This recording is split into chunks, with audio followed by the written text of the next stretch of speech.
అపూర్వమైన అఖండమైన అనంతకోటి బ్రహ్మాండాల సృష్టికి మూలం శక్తి. శక్తి వివిధ రూపాలలో దర్శనమిస్తుంది. సర్వకార్యాలకు కారణభూతమగు ఈ శక్తిని మనం అమ్మవారి రూపంలో కొలుస్తాము. గంగా, భవాని, గాయత్రి, కాళి, లక్ష్మి, సరస్వతి, రాజరాజేశ్వరి, బాల, శ్యామల, లలిత, దశ అని అమ్మవారి 10 శక్తి రూపాలలో ఈ సమ్మక్క అవతారం కాళీ అంశతో కూడినది. అత్యద్భుతమైన శక్తిగల ఈ సమ్మక్క మేడారం అనే అరణ్య ప్రాంతంలో వెలసి అక్కడి ప్రాంతవాసులను సామాజికంగా ఆధ్యాత్మికంగా నివసింపచేసి వారిలో మనోధైర్యాన్ని, మనిషిలో ఉండే అంతర్గత శక్తి యొక్క వైభవాన్ని తనదైన శైలిలో చెప్పి ప్రజలను చైతన్యవంతులను చేసింది.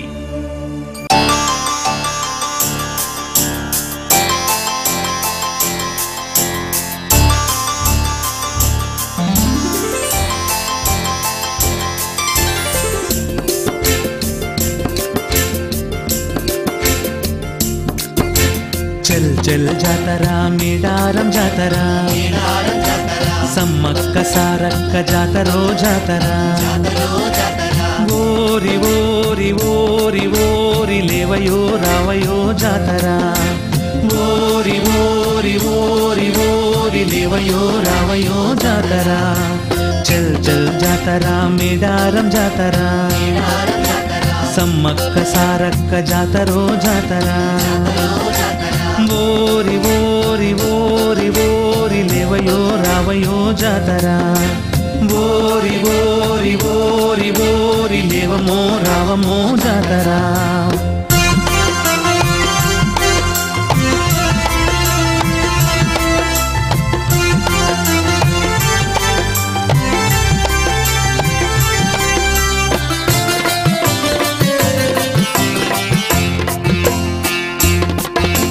అందాల అడవిలో ఆపదలు కాసేటి సమ్మక్క సారక్క గూడాన వెలసిరంట. నమ్మినోళ్ళందరినీ సల్లంగా చూసునంట, ముడుపు కట్టినోళ్లకు కష్టాలు తీరునంట. దయగల్ల తల్లంట, దయసూపు తల్లంట, ఆ కొండ కోనల్లో కొలువైన దేవతంట. దయగల్ల తల్లంట, దయసూపు తల్లంట, ఆ కొండ కోనల్లో కొలువైన దేవతంట. చల్ చల్ జాతరా మేడారం జాతరా, సమ్మక్క సారక్క జాతరో జాతరా. ఓరి ఓరి ఓరి ఓరి లేవయో రావయో జాతరా. ఓరి ఓరి ఓరి ఓరి లేవమో రావమో జాతరా.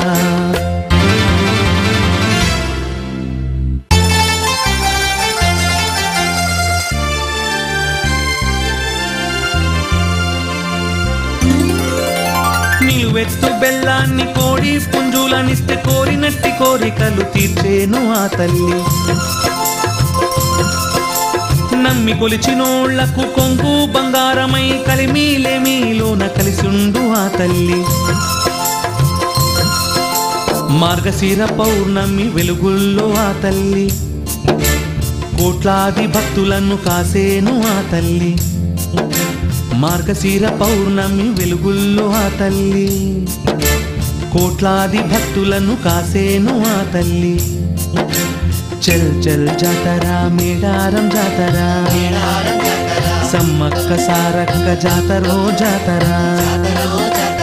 ఓరి ఓరి ఓరి ఓరి లేవయో రావయో జాతరా. ఓరి ఓరి ఓరి ఓరి లేవయో రావయో జాతరా.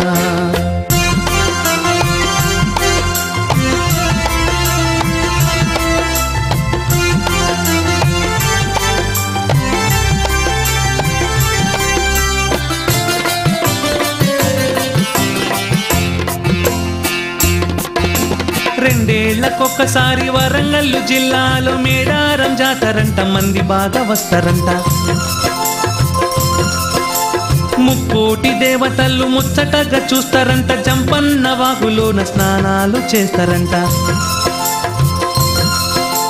పిల్లా జల్లాలతోటి కలిసి మనం వెళదాము, సమ్మక్క సారక్క దీవెనలు పొందుదాము. పిల్లా జల్లాలతోటి కలిసి మనం వెళదాము, సమ్మక్క సారక్క దీవెనలు పొందుదాము. చల్ చల్ జాతరా మేడారం జాతరా, సమ్మక్క సారక్క జాతరో జాతరా. ఓరి ఓరి ఓరి ఓరి లేవయో రావయో జాతరా, ఓరి ఓరి ఓరి ఓరి లేవయో రావయో జాతరా. వరంగల్కు సుమారు 110 కిలోమీటర్ల దూరంలో మేడారం అనే గిరిజన గూడెం తాడ్వాయి మండలంలో ఉంది. ఇది ఒకప్పుడు దట్టమైన అరణ్య ప్రాంతం. దీనిని పూర్వం మేజే మేడారం అని పిలిచేవారు. కొన్ని వందల ఏండ్ల క్రింద అడవిలో దొరికిన భరిణను ఈనాటికి ఆ తల్లి గుర్తుగా ప్రతి 2 ఏళ్లకు ఒకసారి మాఘశుద్ధ పౌర్ణమి నాడు సమ్మక్క సారలమ్మల జాతర 3 రోజులు ఎంతో వైభవంగా జరుపుకుంటారు. ఈ జాతరకు 500 ఏళ్ల చరిత్ర ఉంది. కాకతీయుల కాలం అంతమైన 14వ శతాబ్దం నుండి జాతర ప్రారంభమైంది. భక్తుల కోర్కెలను తీరుస్తూ లక్షలాది భక్తుల పూజలనందుకునే శ్రీ సమ్మక్క తల్లి జీవిత చరిత్రను వీక్షిద్దాం. ఒకరోజు కోయవారు ఆహారం దొరకక, సూర్యకిరణాలు కూడా సోకని దట్టమైన అరణ్యంలోకి ప్రవేశించారు.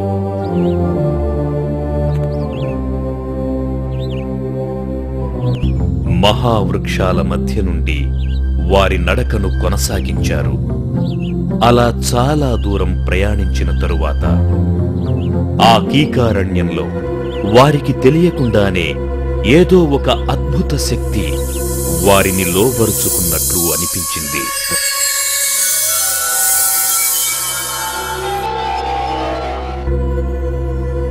ఒక్క అడుగైనా ముందుకు కదపలేక అక్కడే నిలబడిపోయారు. ఉన్న చోటే కూర్చుండిపోయారు. వారి ఆచారం ప్రకారం కళ్ళు మూసుకొని మనస్సులోనే కొండదేవరకు దండం పెట్టుకున్నారు. మోకాళ్లపై కూర్చొని కొండదేవరను వేడుకున్నారు. కళ్ళు తెరచి చూశారు. అప్పుడు ఒక దివ్యమైన కాంతిపుంజం ఆ అరణ్యంలో మహావృక్షాల మధ్య నుండి రాసాగింది.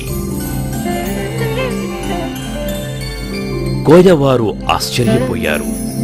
ఆ దివ్యమైన కాంతిపుంజం ఒక మహావృక్షం కింద వచ్చి నిలచింది.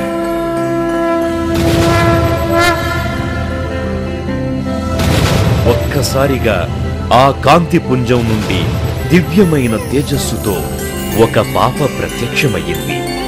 కోయవారు ఆశ్చర్యంతో చూడసాగారు.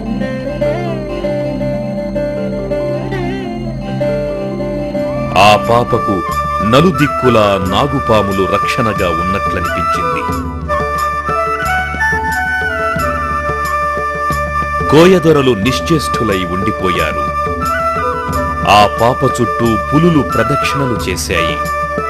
ఆ కోయదొరలు భయరహితులై ఆ పాపే వారి కొండదేవరగా భావించారు. గూడెం పెద్దకు విషయం తెలిసింది. భాజా భజంత్రీలతో ఆనందోత్సాహాలతో పల్లకిలో ఆ పాపను మేడారం తీసుకువెళ్లారు.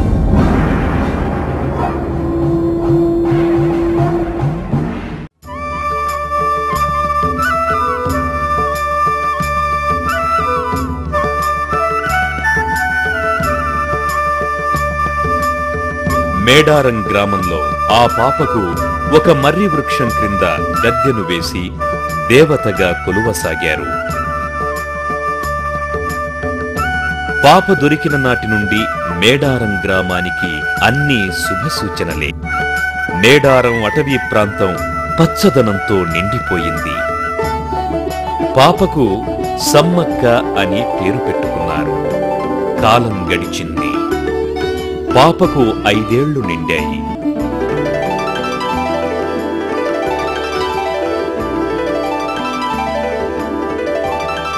అడవిలోని పెద్ద పులులు వచ్చి గద్దె చుట్టూ ప్రదక్షిణం చెయ్యడం చూసిన కోయదొరలు పాప నిస్సందేహంగా దేవత అవతారమని భావించారు.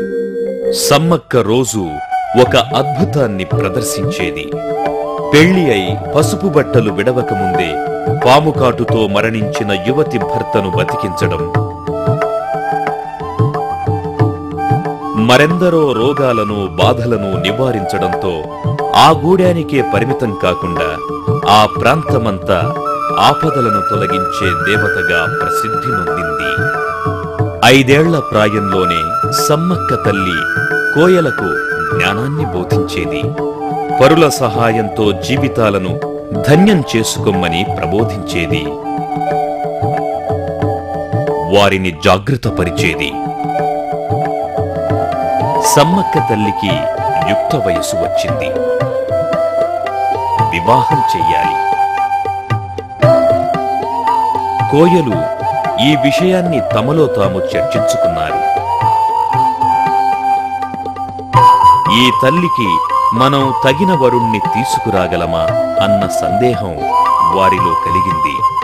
వెంటనే కొండదేవర వద్దకు వెళ్లి వారి సందేహాన్ని విన్నవించారు.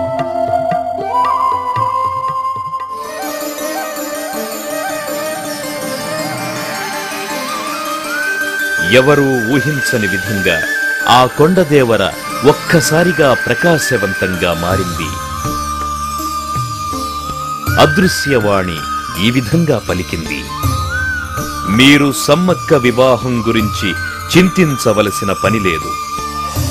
ఆమె దైవాంశ సంభూతురాలు. ఆమెకు తగ్గ వరుడు ఈశ్వరాంశ సంభూతుడు పగిడిద్దరాజు.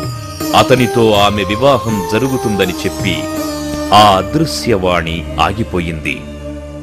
ఇప్పుడు కరీంనగర్గా పిలువబడే పట్టణం ప్రతాపరుద్రుని కాలంలో కరీనగరముగా పిలిచేవారు. ఈ నగరం మేడరాజు అనే కాకతీయ సామంతుని రాజధానిగా ఉండేది. మేడరాజు కాకతీయులకు సామంతరాజుగా ఉండి ప్రతి సంవత్సరం కప్పం కట్టేవాడు. ఈ మేడరాజు యొక్క మేనల్లుడే పగిడిద్దరాజు. కొండదేవర చెప్పినట్లుగా సమ్మక్కకు పగిడిద్దరాజుకు వివాహం జరిగినది. దైవాంశ సంభూతులైన సమ్మక్క పగిడిద్దరాజుల వివాహంతో మేడారం ప్రాంతం సస్యశ్యామలంగా మారిపోయింది.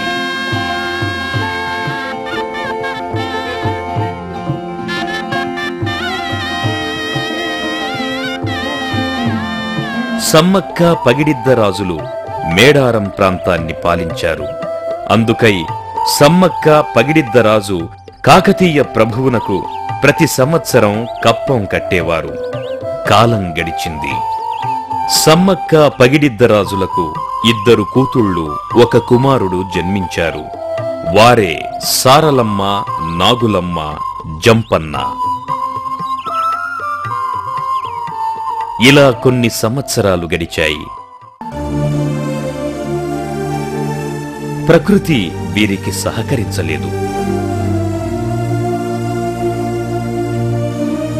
వరుసగా 3-4 సంవత్సరాలు కరువు వచ్చింది.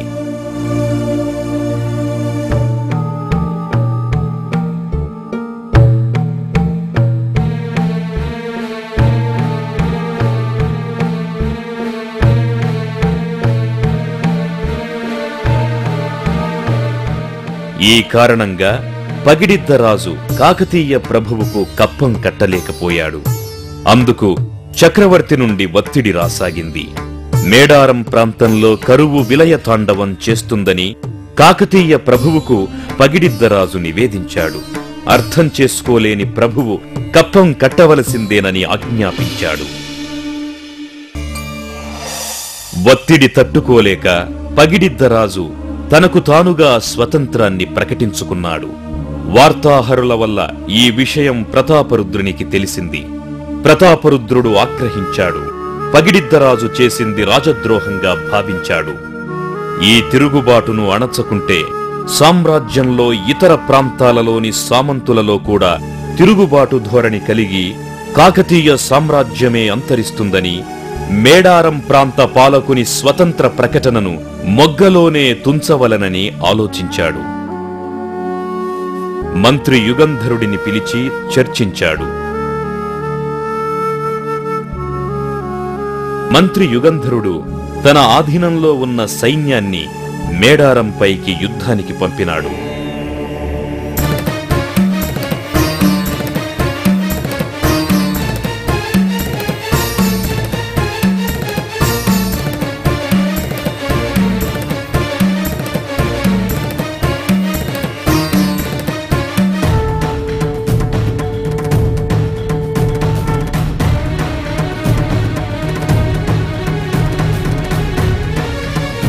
ఇది తెలిసిన సమ్మక్క తల్లి పగిడిద్దరాజును, కుమారుడు జంపన్నను, అల్లుడు గోవిందరాజును మేడారానికి సరిహద్దుగానున్న సంపెంగవాగు దాటనీయకుండా కాకతీయ సైన్యాలను తరిమి కొట్టండి అంటూ ఆదేశించింది.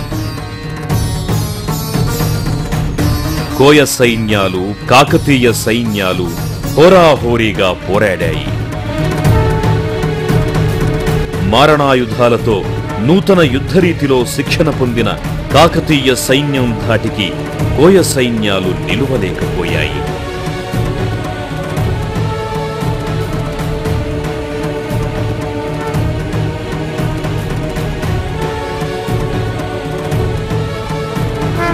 యుద్ధంలో సమ్మక్క తల్లి కూతురు సారలమ్మ వీరోచితంగా పోరాడి కాకతీయ సేనలకు నష్టం కలిగించింది.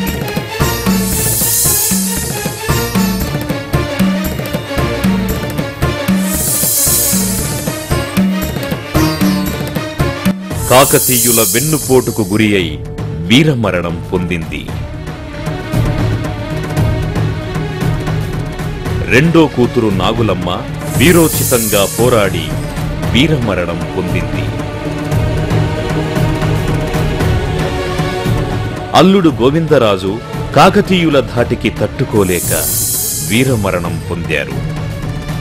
జంపన్న కాకతీయ సైన్యాలను సంపెంగవాగును దాటనీయని ప్రయత్నంలో తుది వరకు పోరాడి సంపెంగవాగులో పడి వీరమరణం పొందాడు.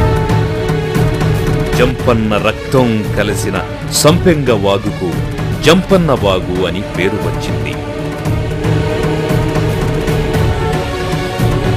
సమ్మక్క భర్త పగిడిద్దరాజు కూడా యుద్ధంలో వీరమరణం పొందాడు. సమ్మక్కకు ఈ వార్తను కోయదొరలు చేరవేశారు. మా తండ్రి పగిడిద్దరాజును బ్రతికించి నీ పసుపు కుంకుమను నిలుపుకోలేవా తల్లి? ఇన్ని మహిమలు ప్రదర్శించిన నీవు ఈ సామాన్య కాకతీయ సైన్యాలను ఓడించలేవా? నీ మహిమలు ఏమయ్యాయి? మా కళ్ళు తెరిపించిన దేవతవు నీవు కావా అంటూ కోయదొరలు విలపించారు. సమ్మక్క తల్లి ఏమాత్రం చలించలేదు. మాయలతో మంత్రాలతో సాధించిన రాజ్యం పిశాచాలకు నిలయమవుతుంది. ఈ గడ్డన పుట్టిన ప్రతి వ్యక్తి వీరరత్నం కావాలి, స్వాతంత్ర్యం పోరాడి గెలుచుకునే హక్కు అంటూ యుద్ధానికి స్వయంగా సిద్ధమై వీరవనితగా కథన రంగానికి దుమికింది. అపర కాళిలా పోరాడింది.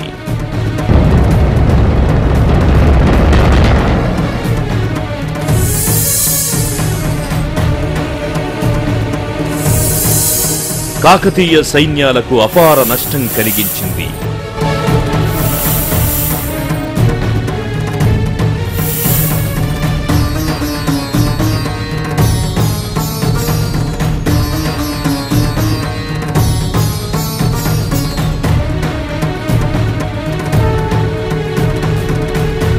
కాకతీయ సైన్యాలు వెనుదిరిగాయి.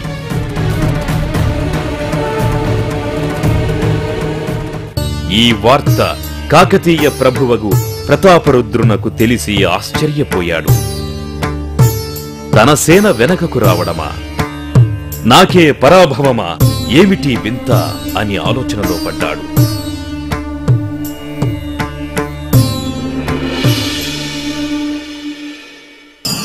ఆనాడు రాత్రి కాకతీయ ఇలవేల్పగు ఏకవీరాదేవి ప్రతాపరుద్రునకు కలలో కనిపించి,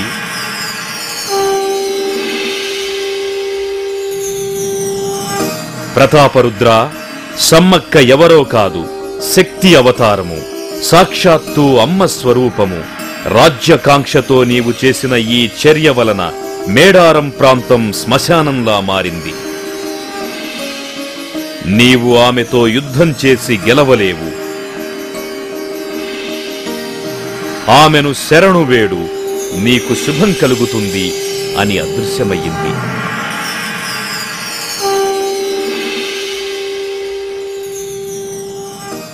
ప్రతాపరుద్రుడు మేలుకున్నాడు. మేడారం బయలుదేరాడు. తన సైన్యాలచే సమ్మక్క తల్లిని వెతికించాడు. అయినా ఆమె కనపడలేదు. చెట్టు పుట్ట అంతా గాలించాడు. కోయదొరలు, కాకతీయ సైన్యాలు అందరూ ఆమె కోసం వెతికారు.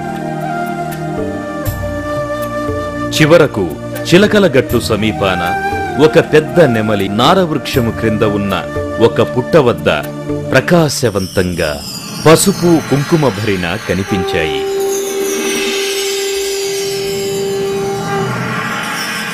అవే ఆ తల్లికి గుర్తుగా కోయదొరలు భావించారు. మళ్లీ తల్లి తిరిగి అక్కడికి వస్తుందని నిద్రాహారాలు మాని అహోరాత్రులు అక్కడే ఎదురు చూడసాగారు. ప్రతాపరుద్రుడు ఎంతో పశ్చాత్తాపపడ్డాడు. అప్పుడు ఏకవీరాదేవి కనిపించి మేడారాన్ని స్వతంత్రంగా ప్రకటించమని, ఆమెకు శాంతిగా ఉత్సవాలను జరిపించమని ఆదేశాన్నిచ్చింది. ప్రతాపరుద్రుడు జరిగిన దానికి క్షమాపణ చెప్పుకొని తల్లి పేరున ప్రతి మాఘశుద్ధ పౌర్ణమికి ముత్తైదువుల పండగ, 2 సంవత్సరాలకొకసారి మహావైభవంగా జాతర జరపమని ఆదేశమిచ్చాడు. అప్పటి నుండి 2 సంవత్సరాలకొకసారి సమ్మక్క సారలమ్మ జాతర చిలుకల గట్టు వద్ద ఉన్న నెమలినార చెట్టు క్రింద ఉన్న పుట్ట వద్ద లభించిన కుంకుమ భరిణలతో మహావైభవంగా జరుపుకుంటున్నారు. మేడారం గ్రామానికి ఈశాన్యం వైపున గల చిలుకల గట్టు ఇది. ఇక్కడ సమ్మక్క ఉంటుంది. ఈ ప్రాంతం నుండే అమ్మవారిని ఎంతో వైభవంగా గద్దె వద్దకు తీసుకువస్తారు.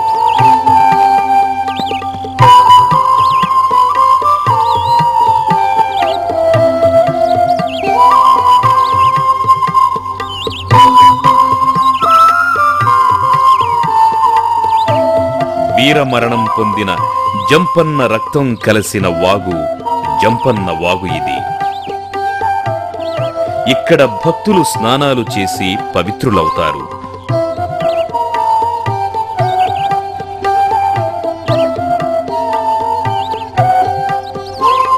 కోట్లాది ప్రజల హృదయాలలో దేవతగా వెలసి భక్తుల కోర్కెలను ఈడేర్చే సమ్మక్క గద్దె ఇది.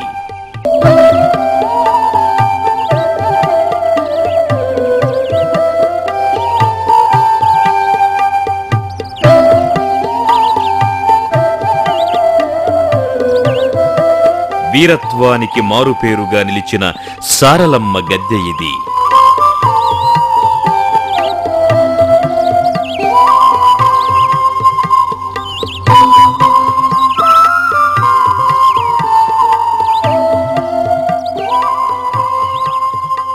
వీరమరణం పొందిన పగిడిద్దరాజు గద్దె ఇది.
గిరిజనులకు ఉండే అపరిమితమైన అభిమానం, అంతులేని నమ్మకం చెప్పలేనివి. వారి పూజలే వేరు, వారి ఆరాధనా విధానాలే వేరు. రెండో రోజు సమ్మక్క గద్దెకు చేరుకున్న తరువాత లక్షలాది మంది భక్తులు అపారమైన భక్తి ప్రపత్తులతో, నమ్మకంతో సమ్మక్క సారక్కలకు మొక్కులు చెల్లించుకుంటారు. 3 రోజుల పాటు జనారణ్యంతో దద్దరిల్లే మేడారం తిరిగి కీకారణ్యంలో భాగమై మరో 2 ఏళ్ల దాకా ఓ మారుమూల కుగ్రామంగా మిగిలిపోతుంది.